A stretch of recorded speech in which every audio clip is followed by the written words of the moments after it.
একটা ফ্যাসিবাদ সরকার। বর্তমান বাংলাদেশ সরকার এর বাইরে আর নিজেকে প্রমাণ করতে পারেনি। এই যে খাদিজাতুল কুবরা মাসের পর মাস বিনা বিচারে ডিজিটাল সিকিউরিটি অ্যাক্ট নামক এক কালো আইনে এই মাসের পর মাস সে কারাবন্দী রয়েছে, সে জেলে অসুস্থ অবস্থায় মৃতপ্রায় অবস্থায় যাচ্ছেন। বাংলাদেশের আইন শৃঙ্খলা পরিস্থিতি কি অবস্থায় যাচ্ছে সেই ওয়েবিনারের প্রশ্নের উত্তর আজকের বাংলাদেশের মানুষকে এই বাংলাদেশের প্রশাসনই দিয়ে বেড়াচ্ছে। যে ডিজিটাল নিরাপত্তা আইন বাতিল করতে হবে এবং জগন্নাথ বিশ্ববিদ্যালয়ের শিক্ষার্থী খাদিজাতুল কুবরাকে অনতিবিলম্বে মুক্তি দিতে হবে। এই মুক্তির দাবিতে আজকে ছাত্র সংগঠন সমূহের যে ছাত্র সমাবেশ অনুষ্ঠিত হচ্ছে সেখানে উপস্থিত প্রত্যেক ছাত্র এবং আমাদের সংবাদকর্মী বন্ধুদের শুভেচ্ছা এবং অভিবাদন জানাই। বন্ধুরা, আপনারা ইতিমধ্যেই আমাদের বক্তাদের কাছ থেকে শুনেছেন যে খাদিজাতুল কুবরা সে আসলে কেন এই মাসের পর মাস সে জেলে পচে মরছেন। তার মামলায় উল্লেখ করা হচ্ছে যে সে যে ওয়েবিনার হোস্ট করেছিলেন সেখানে সে বক্তাকে প্রশ্ন করেছিলেন যে বর্তমান বাংলাদেশের আইন শৃঙ্খলা পরিস্থিতির অবনতি ঘটছে এমনটা সে মনে করেন কিনা, কিংবা বাংলাদেশের ছাত্র রাজনীতি কতটুকু গুরুত্বপূর্ণ সে বিষয়ে তার মতামত কি।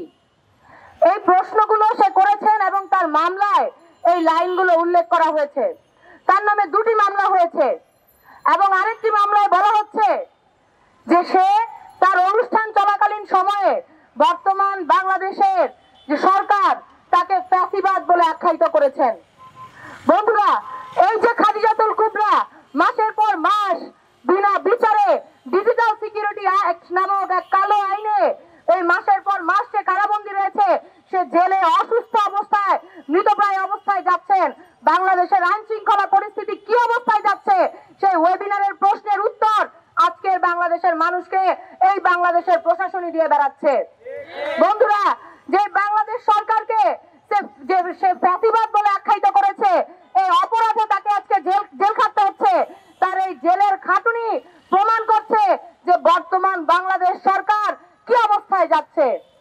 ওই সময়ে তার ওয়েবিনারের সময় বর্তমান বাংলাদেশের সরকারকে ফ্যাসিবাদ বলা যৌক্তিক হোক কিংবা না হোক, আজকে এই খাদিজার মুক্তির দাবি নিয়ে আমরা যে সমাবেশে আসছি, এই সমাবেশ থেকে আমরা বলতে চাই বর্তমান বাংলাদেশ সরকার একটা স্বৈরাচারী, একটা ফ্যাসিবাদ সরকার। বর্তমান বাংলাদেশ সরকার এর বাইরে আর নিজেকে প্রমাণ করতে পারেনি। এবার এই 2020 সালে খাদিজাতুল কুবরা এই শব্দ উচ্চারণ করার কারণে তাকে মামলা দিয়েছেন। যদি সাহস থাকে, যদি হিম্মত থাকে, আসেন বাংলাদেশের প্রত্যেক ছাত্রের নামে আজকে যারা সমাবেশে আছে তাদের প্রত্যেকের নামে আপনারা মামলা দেন। আমরা দেখব যে কত সাহস আপনারা পোষণ করেন। এই ডিজিটাল সিকিউরিটি অ্যাক্ট যেটা দিয়ে আপনারা সারা দেশব্যাপী ছাত্রদের মধ্যে, তরুণদের মধ্যে, এমনকি কিশোরদেরকে আপনারা মুক্তি দিচ্ছেন না। যে ভয়, যে ত্রাস আপনারা তৈরি করার চেষ্টা করছেন মানুষকে কথা বলতে না দেওয়ার জন্য, কিংবা মানুষের মুখের ভাষাকে আটকে দেওয়ার যে অপচেষ্টা আপনারা চালাচ্ছেন, এই আইন মানুষের মুখকে আজকে খুলে দিবে।